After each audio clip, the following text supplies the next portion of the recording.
Did the Forgotten Sons play Border Patrol to our favorite 205 Flyer? And who was Candice LeRae's mystery partner against the designer-clad duo? Did the Street Profits experience a drop from our resident Raw Vikings? And was the champion left in traction by the Undisputed Faction?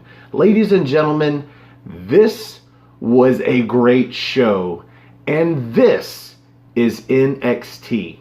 Support, no DQ. Do a little stretch. Make a little grunt. Support, no DQ. Welcome everybody to What's NXT for April 24th, 2019. I am your host, the Rated R reviewer, Stefan Osborne, joined as always by the General Jerry Slaughter. Good evening, wrestling fans. And tonight, as I said, this was a great show. Yes. This is the kind of show that you want to see every week. Yeah. It had 4 matches, again, my favorite, and all 4 were great matches, and only one of them had a fucky finish, and it was not the main event, although there were some shenanigans revolving around the finish of the main event, but it was not a fucky finish, and we will get to all of that. Starting with the opening match, we've got Jackson Riker coming out with Blake and Cutler. That's Wesley Blake and Steve Cutler. Yeah. We finally get remembered their names. And we've got Humberto Carrillo. I did not expect it to be Humberto Carrillo, but was not opposed to this match. No. Going in. Humberto's our dude. Yeah, and he is super fun. I've got a lot of spot notes on this match, mostly because of Humberto Carrillo. But I want to get your thoughts on it first. Well, going into the match, I knew there was already going to be problems because Cutler and Blake did not go into the back. So yeah, that's true. And Carrillo didn't come out with anybody. No, either. that's the important thing too. Is the fact that Carrillo is a man with no country. There, short of like Mendoza, Raul Mendoza. But even then, he barely ever comes out with him either, unless it's a tag match. But exactly what we expected, a huge power game coming out of Riker and a huge fast-paced flying style out of Humberto Carrillo. I was impressed. I was thoroughly enjoying this match, and things kind of went south. Yeah, this is the match with the fucky finish. And that's not to say it was bad, but it's not like a fucky finish like the end of Dominik Dijakovic and Keith Lee, where they both got counted out. But at the same time, it was a great match, and you're looking forward to the next one now that you know both of them got counted out, so they're both going to want a rematch. Yeah. And we've been looking forward to that one for a while. But in this case... Don't get me started. In this case, it was an okay fucky finish. I'll get there. Okay, so we start off with the spots. Well into the beginning of the match, Carrillo hits a springboard roundhouse, but only gets a 1 count. Because it's fucking Jackson Riker. But he calls it, they call it a disaster, like a springboard disaster, right after Cody Rhodes. So I thought that was pretty great. Or did they just say it was a disaster for Riker? It was a disaster for Riker, but I was like, oh, that's a disaster kick, Nick. And then one thing I've come to expect out of Humberto Carrillo, the handspring elbow. He does the standing moonsault, gets a near fall. And then Riker hits the Widowmaker. Out of fucking nowhere. Like he's beating really up on Carrillo for a minute, but then just a bunch of strikes. No moves, really. Just a bunch of strikes, and then he grabs him in a choke, and I'm like, no way. Carrillo's going to get out of this. No, he lifts him up in the choke slam, drops him with the Widowmaker. The Widowmaker. As most people call it, the Widowmaker. Yes. And he doesn't go for the pinfall, and Carrillo actually rolls out of the ring. Suddenly I'm skeptical that this match is going to end in the ring. And this is the last that we see anything happen in the ring. Jackson Riker follows Carrillo outside and then just starts beating the shit out of him outside. Like throwing him into the guardrail, throwing him over the guardrail, out into the crowd, over to some other guardrails set up elsewhere, and starts like kneeing him in the face against the guardrail, then picks him up, drops him over the guardrail, and there are 2 people in the arena that have seen enough.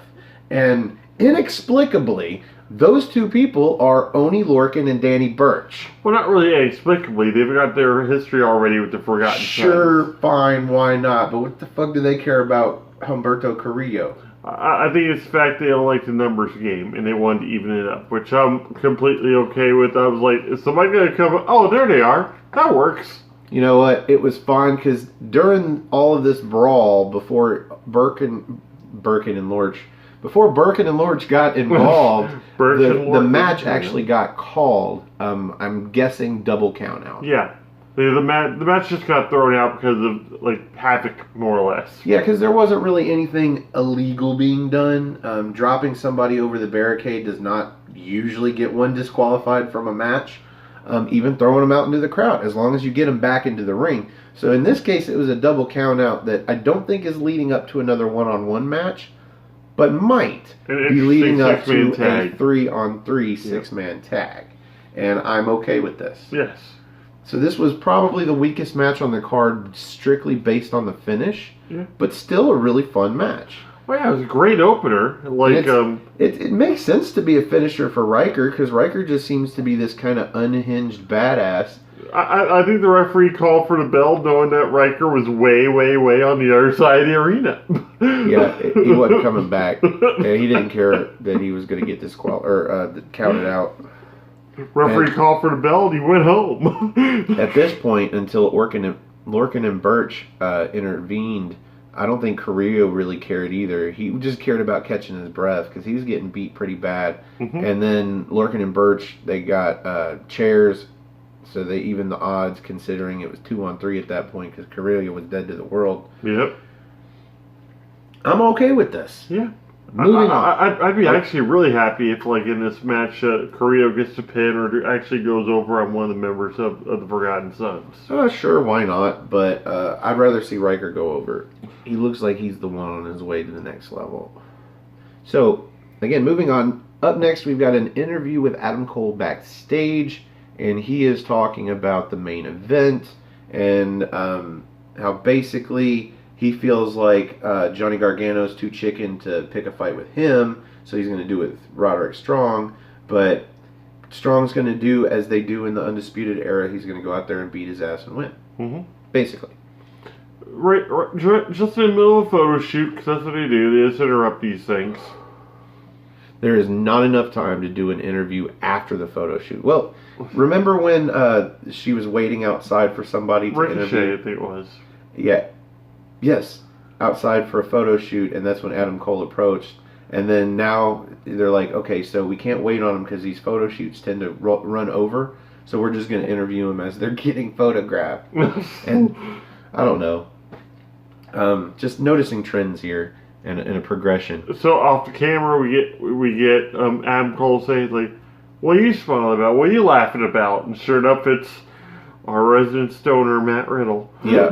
So Riddle is there apparently waiting on his photo shoot, so he gets to be privy to the interview, and this just sets up some one-on-one verbal that's probably going to set up a one-on-one match, where basically Matt Riddle said that Cole seems to be jealous over Roderick Strong. Yeah.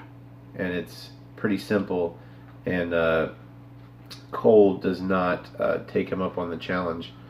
No. I think he says something like, do something about it. What are you going to do about it? Yep.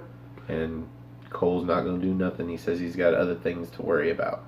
And Riddle says, we'll see about that. And then he's like, okay, spread on. Just starts posing.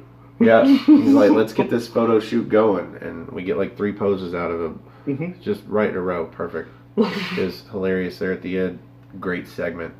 Up next, match number 2, we've got Vanessa Bourne and Aaliyah versus Candice LeRae and her mystery partner. I'm going to let you announce her mystery partner because you guessed this shit a week ago.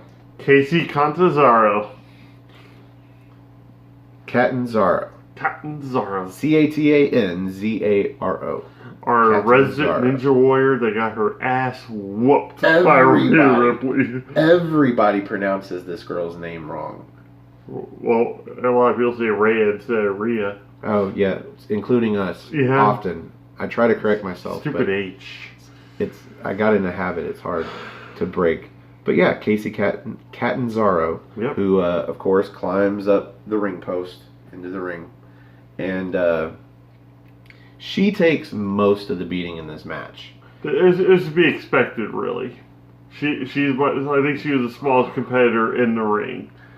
So Now I gotta say, you are really good at predicting the partner, but not so good in the match. yeah, I believe you called the entire match the other way. You thought Candice was going to get worked over, Casey was going to get the hot tag, and she was going to end up getting the pinfall to propel her. yeah.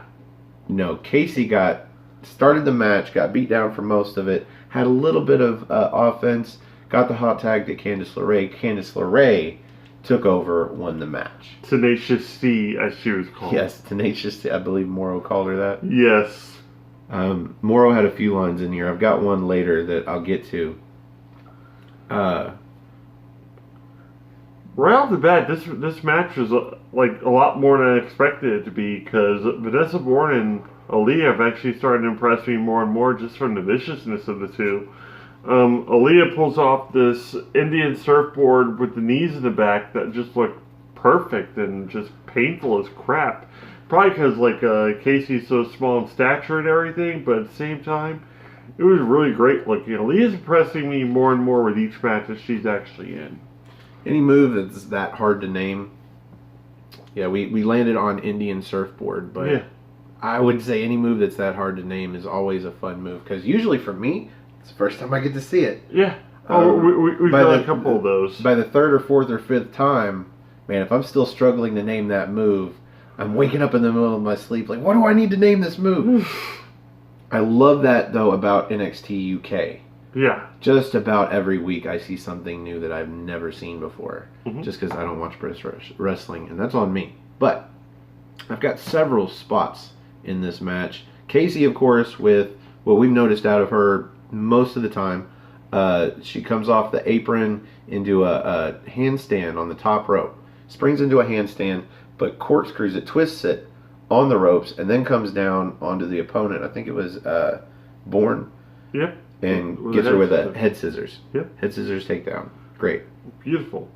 But this is like it for her. I was about to say that's her big spot for the evening. After that, she just gets her ass handed to her for quite a while. Yeah, I think she goes for a near fall, but Aaliyah ends up pushing her into the corner, and Bourne catches her, and this is where they take her over. Oh no, she came off the ropes and did this flipping axe kick onto the back of Aaliyah.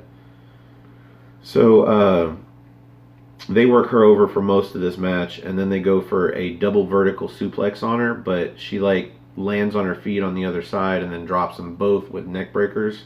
And then now she gets the hot tag to Candice LeRae, who does a number of things, including a spring shot. I call it a spring shot, where you come in from the apron, leg through the middle or over the middle on the bottom, and spring off. Anyway. She does that into a jawbreaker. What else did she do? A step-up senton. Yep. And pretty much hip LeRae, the lion salt, which she actually nailed this time. And right amount of steps and everything. 1, 2, 3. I can't remember if it was Aaliyah or Vanessa Bourne, but either way, Candice got the pinfall. I believe it was Bourne, because she was actually in the right position and everything for it. Great match for what it was. Yeah. It was a great women's tag match. It wasn't too long, wasn't too short, and it put LeRae and Casey over. So, just to be honest, it couldn't be too long, because again, we had 4 matches on this show, and they were all quality. Yeah. So the stuff in between really happens at the end of this match, and then that's it. I was about to say, we only get 2 backstage segments, more or less, or 3 actually. We do get a video recap of the women's title match and the after match from last week. Kairi Sane's last match with the company. We'll miss you, kind of, sort of, not really, not at all. Have fun. And this leads into an interview with Io Shirai. And she doesn't get very far into this interview, and you see in the background Baszler, Duke and Shafir sneaking up behind her, and sure enough, they attack her. And then Duke and Shafir hold her up, while Baszler gives her that sick high knee to the side of the face.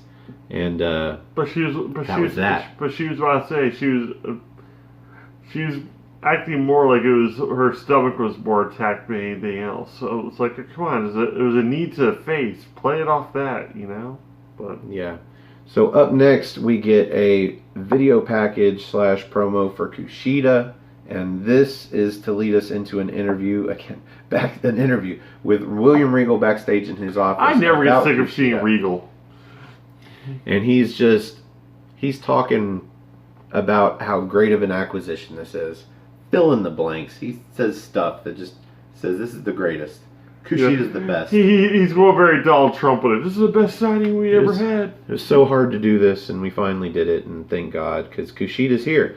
And during this, Cassius, approaches Regal, and they exchange a handshake and pleasantries. And Cassius suggests that since he knows so much about Japanese strong style and Japanese wrestling, that who would be a better opponent for Kushida next week in his debut match than Cassius Ohno? Who's the butt? And I believe the cameraman asks Regal the same question. He's like, you know what? Sounds like a pretty good idea to me. Yeah. So, of course, this is going to happen. And we do get an announcement later that this is going to happen. But, of course, this was going to happen. Sure. Why the fuck not? I will watch Cassius Ohno get beat by Kushida next week and be happy, I think. We'll see. So, after this, we get our third match of the night. Completely freaking forgot we were getting it. Yeah. And then I saw Street Profits. I'm like, oh my God, we get to have them against the that one team. So Angelo Dawkins, Montez Ford, collectively known as the Street Profits, our guys. We love these guys. Mm-hmm. Our first attention that we did was for Montez Ford. Mm-hmm. We will be doing another one of those soon enough. But getting on to this match, it is a non-title match, but they are facing the War Raiders, Hanson and Rowe. The War Raiders. Yeah. That is still their name in NXT. They're still their name in NXT. It's still on the Titantron. It's still in the graphic. It's still by a new announcer chick that he can't stand. But by the time they do tapings for the next time we see the War Raiders, that may not be the case. So this might actually be the last match that we see these guys under the name War Raiders. Under the names of Hanson and Rowe. And what a final match it was for them as the War Raiders. Oh yeah, this was a great match. I've got like a page's worth of notes on this match, but before I get into that, what did you think about it? I automatically couldn't decide who was going to win this match because there's no tag title implications involved. And it wasn't the main event. It was the main event. There could have been possibly a title change, but that wasn't the case. There wasn't no title. So this was more about just the Street Profits proving themselves and getting some steam back that they've lost for the past couple months. And sure enough, right out of the box, like War Raiders aren't even done with their entrance. Ford just comes flying into the screen and just knocks them both out. They get a near fall, like, right within the first 30 seconds of the match off the frog splash. Yeah, something like that. So, that actually had me on the edge of my seat. I actually was like, oh my God, they're going to pull the upset. And that's where I had my first question for the evening. I'm like, could we call this an upset if the Street Profits had won? And your answer was? Yeah, that would be an upset. Let's be frank. The Street Profits only have time on the War Raiders in NXT. Age of the competitors, War Raiders. The time spent in professional wrestling as a whole, War Raiders. Yeah. These guys are the tag champs, so not only are they decorated, but they are legitimate. Yeah. And the Street Profits win-loss record does not even suggest legitimate. No. As great as these guys are. They're still relatively green compared to the War Raiders. So I would say absolutely it would be an upset. Yeah. But that's just one of these things where I had to think about it because they're like pretty well established in NXT, but their win-loss record, not so much. So, yeah, as you said, this match starts off with Montez Ford coming off the ropes, over the top rope. You don't see this setup. You are on the War Raiders with the camera. We don't even see this until the instant replay. Dawkins and Ford kind of nod at each other. Like, Ford charges back, charges over, no ropes, just flies into the middle of the ramp and takes out Rowe and Hansen. But all you actually see here is Montez Ford coming over the camera. It was such an awesome shot. Like, if he jumped over my camera now and landed on us, that's what you would be seeing. That you see us like. So this match started off quick, and then Ford throws, I believe, Rowe into the ring, and Dawkins hits him with a spear. Yeah, a spear. And then Ford comes off the top rope with a frog splash with so much height. This guy's height is ridiculous. It's insane. Yeah, and they get a 2 3/4 count. The people in the front row are spilling their red Solo cups. They were so excited. But it was not to be. They did not get the pinfall here. Let's see. They set him up for the 2012, I believe, after that. Yeah, but off of that, Montez gets the tag into Dawkins, hits a spine buster, and then Ford comes off the top with never mind. Spine buster, spear, whatever. So they go for the 2012 after the kick out. That's what we call it. It's a Doomsday Blockbuster, but we call it the 2012. And Rowe gets away. He kind of gets out of the electric chair. Yeah. And then Ford comes off the top and has to land awkwardly. But then Rowe tags Hansen. And, like, this is Ford and Hansen. Montez Ford and Hansen. And you would not think, I mean, certainly out of Ford, but just these athletic dodges. Like, the one I can mention that I think everybody's probably seen is Hansen doing the cartwheel to get away from, like, a lariat or something like that. But just these dodges that they're trading back and forth with were just amazing. But then Ford hits this amazing delayed belly-to-back suplex on Hansen. And you gotta think, Hansen's a big guy. He holds him like a wee baby. Yeah, he rocks him like a child. Like, scoops him, rocks him, just holds him there. And then drops him. Yeah. He must have held him for 10, 15 seconds. Yeah, that's a long time to hold a Viking in one spot. Then he hits a standing moonsault and dodges Rowe, because Rowe comes in. But then he clotheslines him over the top rope. Gets a tag in. Dawkins comes in with that running corkscrew forearm splash into the corner. Splash. They call it a 360 splash. He hits it, and then fucking Ford comes in and hits it, and then he does a fucking sliced bread using Dawkins as the assist. Yep. To get the backflip. Was great. Let's see, where do we go from here? So Hansen kicks out and then runs through a double clothesline as he comes off the ropes, and then handsprings into the other ropes, comes off with a double back elbow to both of them. Ronaldo calls it 305 Live, which I thought was pretty great. So he tags in Rowe, who comes in with an exploder to Ford, and then he catches Dawkins where that he catches him like a Uranagi, but then like floats under him and judo throws him over. Yeah, him very judo-inspired throw. For them to land on their knees, and he knees him in the face. Sick. Just sick. we had a lot of fun with this match. So he shotgun drop kicks Ford into the corner. I believe he tagged in Hansen at this point. But then he plants Hansen. He picks up Hansen. And just he picks up for a spine buster. Yeah. He picks up his own partner. But he's not spine bustering him. That's a weird word. Yeah. He's going to plant him in the corner into Montez Ford, who we get a great camera shot and a sound bite where Ford is screaming as he sees Hansen's ass coming toward him. Montez Ford is so great. Oh, he's just brilliant in the ring. It's one thing to sell a move after the move is done. Yeah. But to sell a move before it even happens, just that scream was great.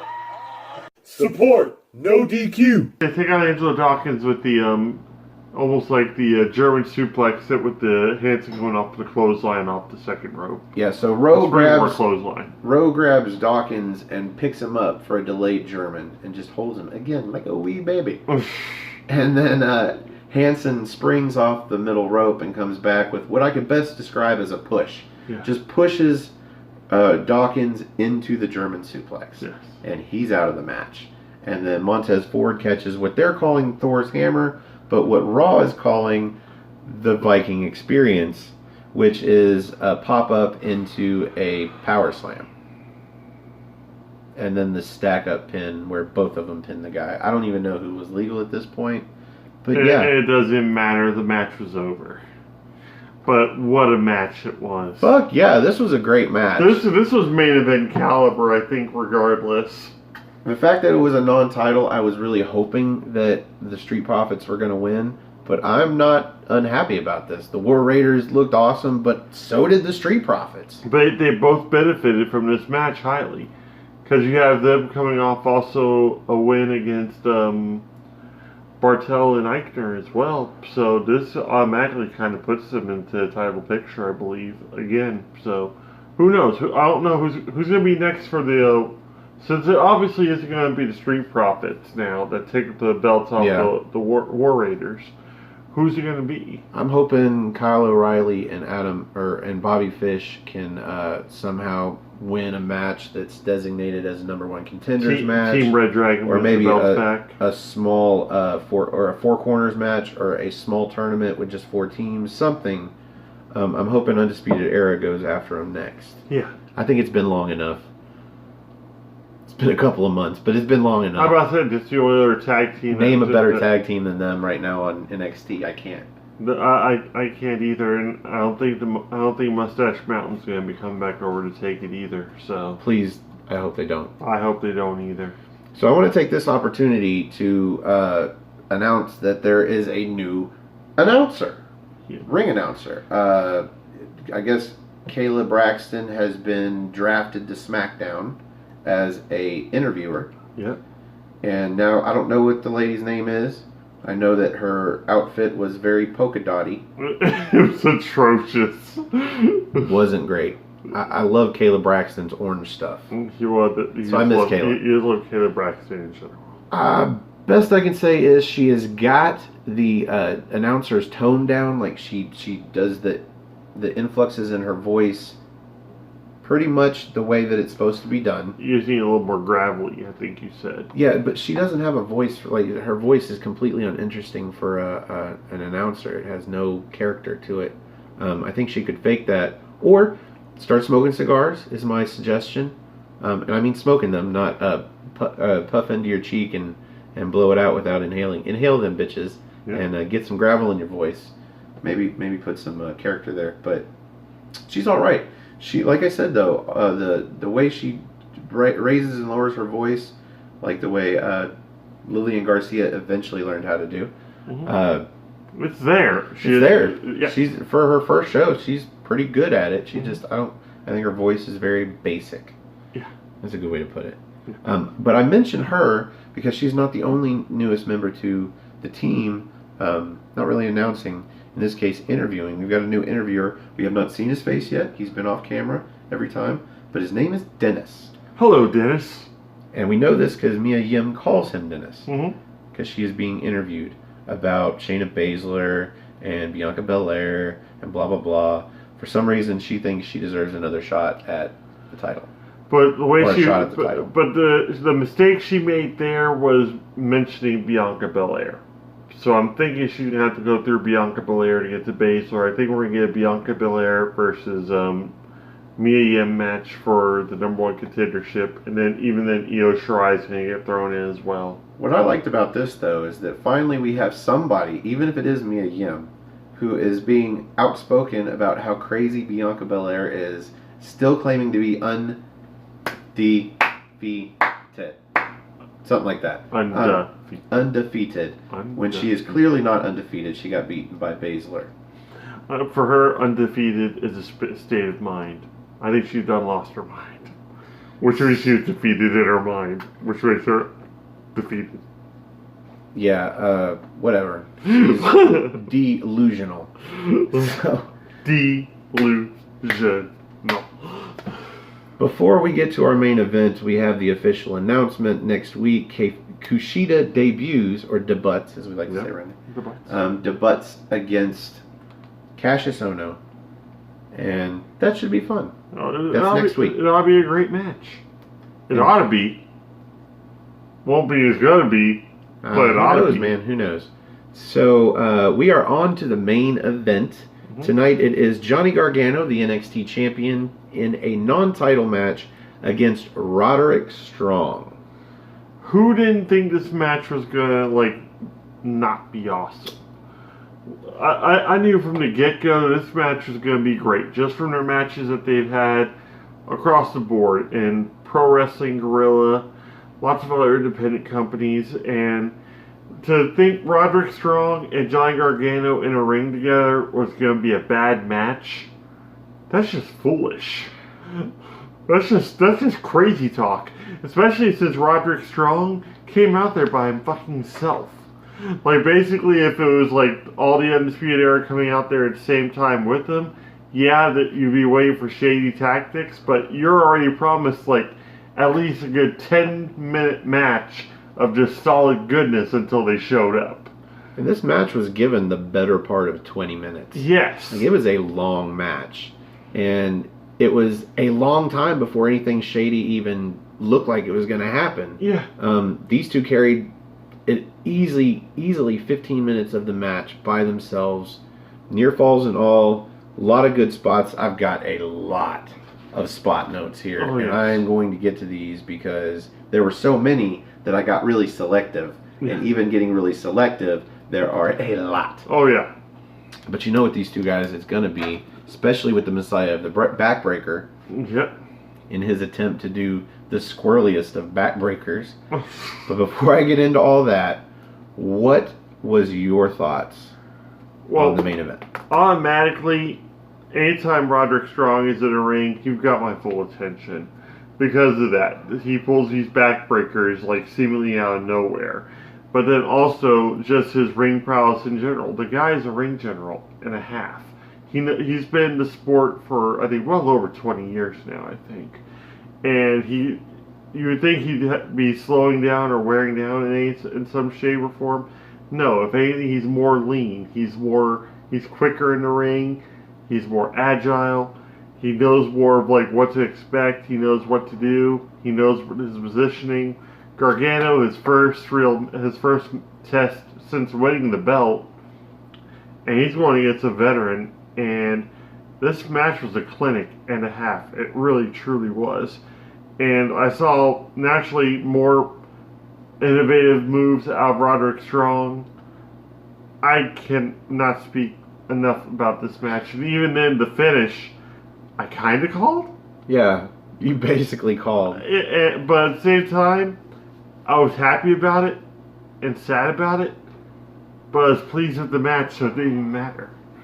Yeah, this was great all around. It starts with some fast-paced chain wrestling action. Yep. Just great between the two of them. A lot of dodges, a lot of reversals. Dodge, duck, dip, dives, and dodge. Yeah, and even Mauro Ranallo called him on the chain wrestling. Called them two mad maestros. Yes. Thought that was hilarious. Mm-hmm. Two mad maestros going at each other.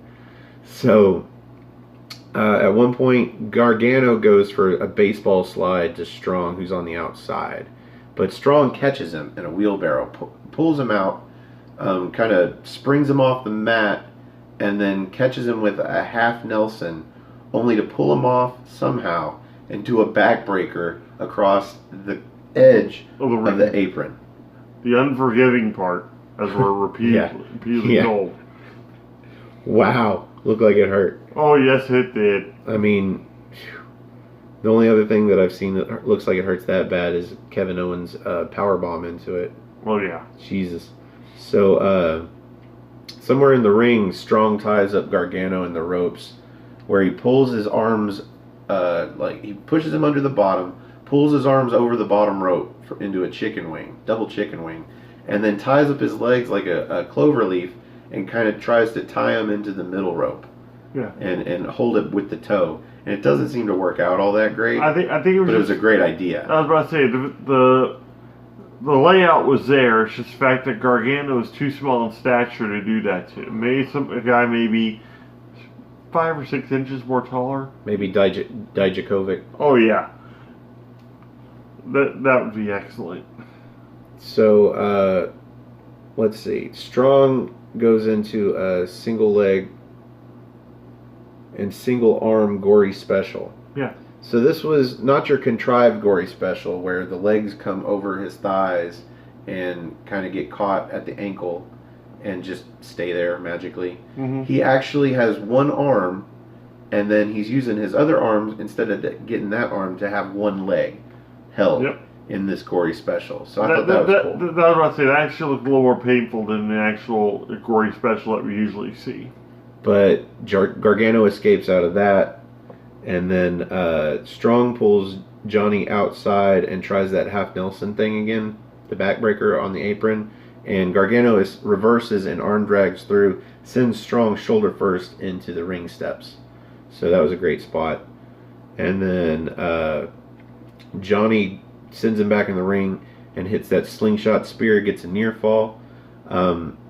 Somewhere Johnny's back outside. Strong goes for a wrecking ball drop kick, and Gargano dodges it, gets on the apron, and then comes off with a cannonball onto Strong outside. That was great. And then back in the ring, Gargano goes for that slingshot DDT, and Strong catches him in a fireman's carry. But then Gargano somehow reverses that into a Hurricane Rana, then hits a super kick to Strong's face, near fall. Backtrack just a little bit, because he doesn't nail Gargano doesn't nail him with the slingshot spear. He does that time.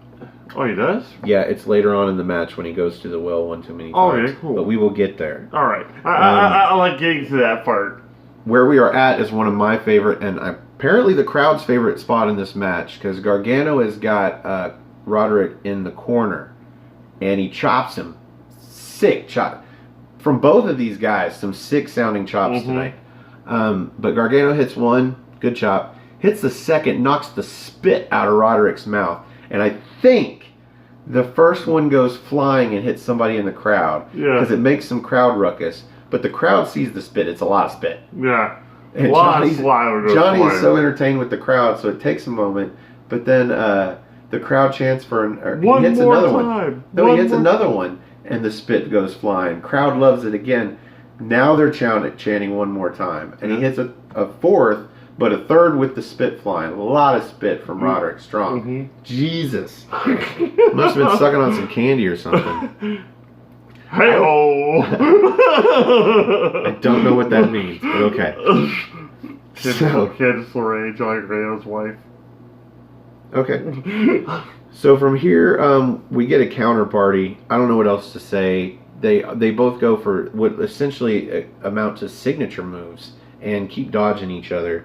And then Johnny goes for that slingshot spear again, and Strong counters, grabs him up, gets him in a butterfly but draped, somehow throws that into a suplex but ends with a backbreaker.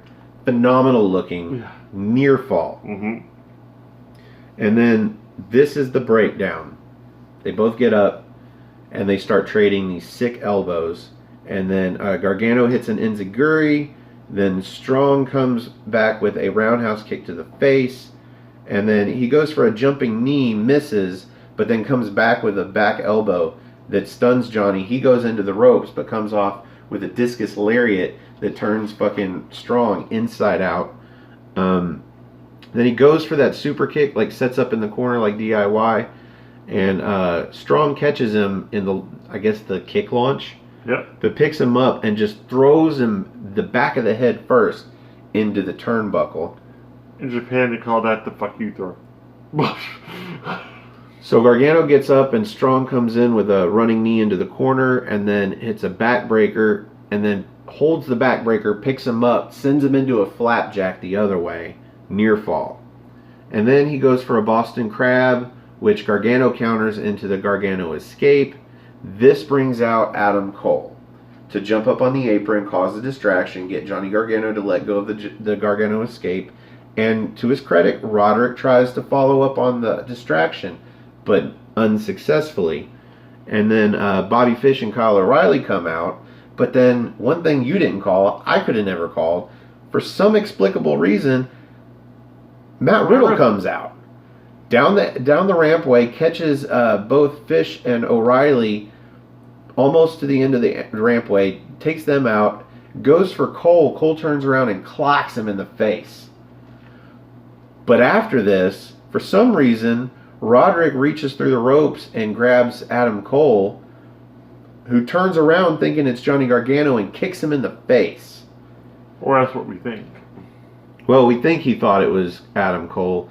Where I paused it, it looked like he had a second to register this is Roderick Strong before I kick him in the goddamn face. Well, anyway, Johnny comes off the ropes, does a suicide dive onto Adam Cole to take him out. He gets back into the ring, or back up onto the apron, where, just by chance, Roderick Strong's getting up, and he's kind of looking weary and kind of half bent over, and in the perfect spot for the slingshot DDT. 1, 2, 3, Johnny Gargano wins. Because, possibly, Adam Cole's an idiot. Or maybe he wanted to kick Roderick Strong in the face and cost him the match. How dare you get Johnny Gargano to want to have a match with you instead of me? Odd thing to be jealous about. He did get beat. And I would say without the Undisputed Era coming down and fucking things up, he was going to get beat anyway. Mm-hmm. He was in the middle of the Gargano escape, had nowhere to go. So, that brings us to the end of the main event. And on What's NXT, we rate the main event based off of the General's 5-star rating system. And Jerry, I know it's going to be high, but I wonder how high. Where do you rate this main event? I'm going to go ahead and give it 4 3/4. Wow. 4 3/4, because like the extra quarter for like the coming Great off show. an awesome show, but at the same time 4.5 because I can't give it 5 stars. Okay. Like if it was for the championship, possibly a 5-star match, because even then it would have even more of that big fight feel to it. But this was already non-title. We already kind of knew there was going to be some sort of shenanigans involved with the Undisputed Era. Also, I kind of called the fact that Roderick Strong was going to get costed but the match by Adam Cole. And he was. So, but other than that, we saw a lot of scientific wrestling. We saw a lot of great power moves. We saw a lot of exchanges, a lot of chain wrestling. And the aftermath with Roderick Strong just saying, let's just get out of here. Let's go. He's ready to go back there, cool off. He's like, I was this close to beating him, this close. And Adam Cole still seems kind of unfazed by it. Like, it's no big deal, you know. It's not like you're going to win or anything. You know, it's whatever. It's like, I couldn't beat him. You're sure as hell we're going to beat him. But Strong, so close to beating Gargano. Such a great match. Crowd was eating it up. Lots of funny spots with all the spit and everything. Yep. And we got to see more backbreakers out of Roderick Strong. So I couldn't even be mad with the finish of the match. It was just beautifully done, front to back. The whole card was. So kudos. 4 3/4. Well, I was gonna agree with you, and because this match was great. Yes. Both guys look great. Bell to bell, great match. The finish was done perfectly. We had the surprise of of Matt Riddle coming out from left field. Like, that was something crazy. So That even set though, up a program for those two, though, and that's going to be pretty interesting. well, you know, even though the finish was something that you called, so it wasn't necessarily a surprise, the whole Matt Riddle thing was interesting. Add a little extra layer to it.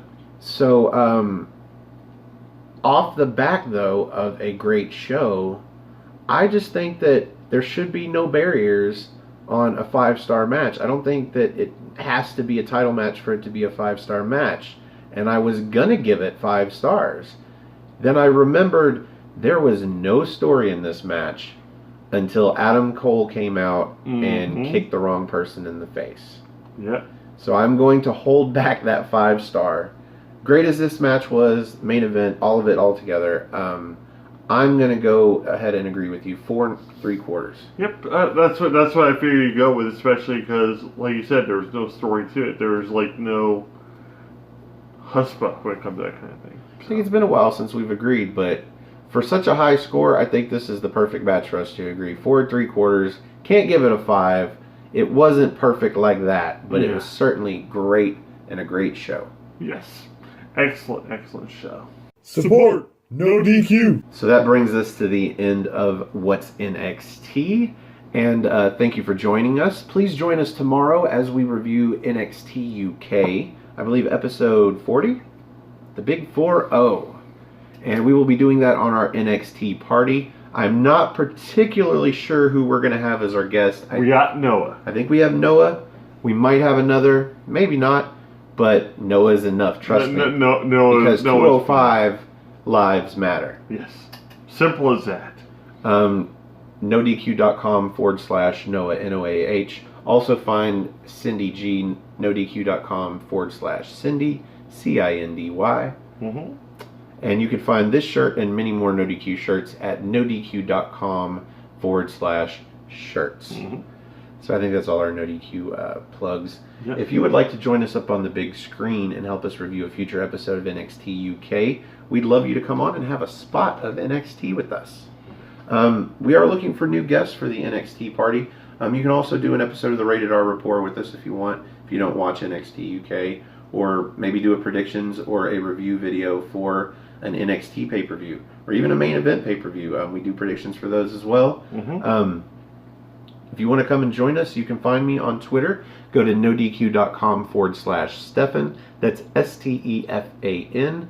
Or if you just want to find me on Twitter, it's at Stefan R. Osborne, OSBORNE. As always, the R stands for restricted. I will get it out of the way now. It's restricted because I say a lot of fuck bombs.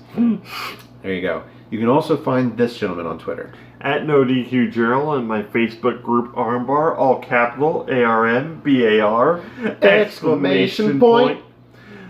We have plenty of mods and administrators to let you guys in.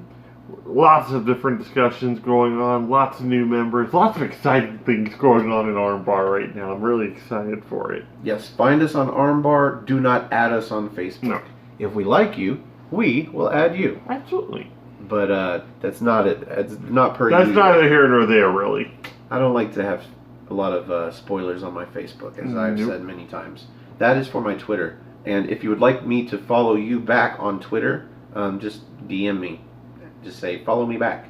And I will confirm that you are following me, and I will follow you back. Chances are you've seen us, so you've got Facebook or Twitter or whatnot. But if you want to be on the show and can't get a hold of us that way, leave a comment.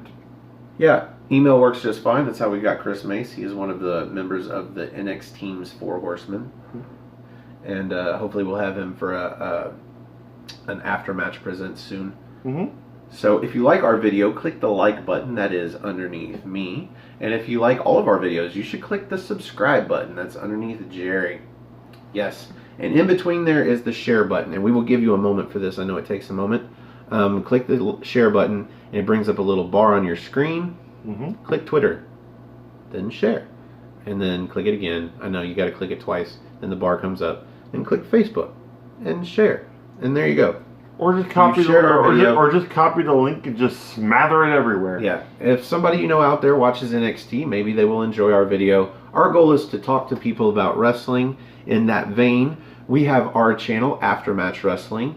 These videos go up about a half a day early there. We also have some exclusive content, like Rated R Rapport, where we keep guests after the show and just bullshit about wrestling. We did Rated R Remix. Rated R Remix. That is our fantasy booking. The latest version of that, we fired a bunch of people. Granted, we sent a lot of people to the lower brands, the NXT, the NXT UK, the 205 Live, but we fired a bunch of people, so you should check that out. That's Aftermatch, all one word, AFTERMATCH, Aftermatch, wrestling. Mm-hmm. And we are on our way. I think we're at 74. 74. Our goal is 100 subscribers. At 100 subscribers, we will start doing this show live. Now that's like Thursday morning at like 1:30 a.m. That on the may East change. Coast. Yeah, that is true. That may change in a couple of weeks. My Mm-hmm. schedule is going to either be first shift or third shift. I don't know which. And he is staying on second. And we will make it work, folks. Yes, We will figure out a way. Because we have fans now. Yeah, speaking of fans, entertain the crowd. Okay. Her name was Lola. She was a showgirl. With yellow feathers in her hair and a dress cut down to there. She would merengue. So I If know she were- that if you are still with us at this point, And then shut you are up. a true fan. I'm Yes. sorry. I'm sorry for interrupting your sweet Lola. It's okay. Barry Manilow can wait. What we have here is fan mail. Yes. And I say that, but it is from Chris Mace, Yeah. who is a member of the NXT team. So it's not exactly fan. He's a friend of ours. Family, if you will. Yeah. And he's allowed to have my address to send me something. Just so happens his daughter is an artist. She's a painter. I think she does other arts too, but she is a lovely painter. We have seen photos of what I'm about to open up, but we want to show you guys live us opening this and have the reveal. Just get another puff in there. Yeah. Back to the Lola? No? Okay, so here we have a painting done by Chris's daughter, and I want to open this without fucking anything up. Couldn't just grab a knife. I could have, but these bags are so easy to tear once you get them started. Oh, that's true too. Been running those heavy brakes. I got mad upper body strength now. Oh, damn. There's more to open. But trust me, it's worth it. I'm going to go ahead and get that aforementioned pair of scissors. And though she tried to be a star, Rico always tend to barf. So, they protected it very well, though. Yes, they did. I'll do some tape. Maybe we should have prepared this. It's a very long unboxing. I'd actually forgotten that, like, that you'd already gotten from the mailbox, so. Here we go. Oh, maybe. Maybe not. There we, There yep, we go. All right. Yep, alright. Oh, I can already tell which one's mine. Mine's the one on top. Yep. And when you guys see this, you'll understand why I say one is mine and one is Jerry's. So I'm going to pick this one up down like this. Yep. And pick that one up, and then we will do the reveal together.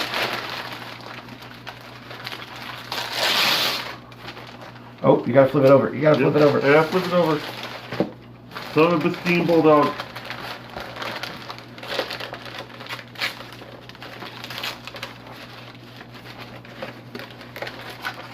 You gotta cut the tape. Bear with us, folks. Yep. Lots of tape. Lots of tape. Okay. There you go. Alright. So much fun. Okay, I got mine.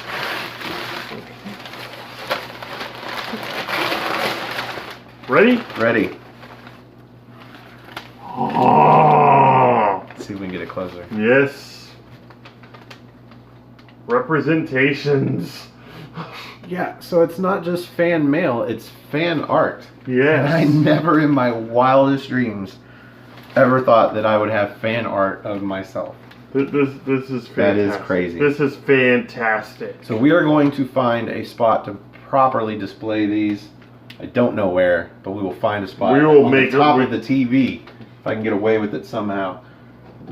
Yep. That would actually work. I got to Yep. figure out a way to hang it there. Okay, Yep. so we will work on that. But yeah, wow. Ladies and gentlemen. That's amazing. Yeah, so I don't know her name proper, but props to Chris's daughter. Well, thank you again on Tea Party this coming episode. So let me mention, of course, this is me and this is Jerry. But up here we have members of the NXT team. We've got Noah, we've got Cindy, we've got Colin, and we've got Chris. Yeah. So That is really cool. Thank you again. Yep, awesome. So, for the General Jerry Slaughter, I am the Wizard of No DQ, Stefan Osborne, and thank you for joining us, and we will see you in NXT time.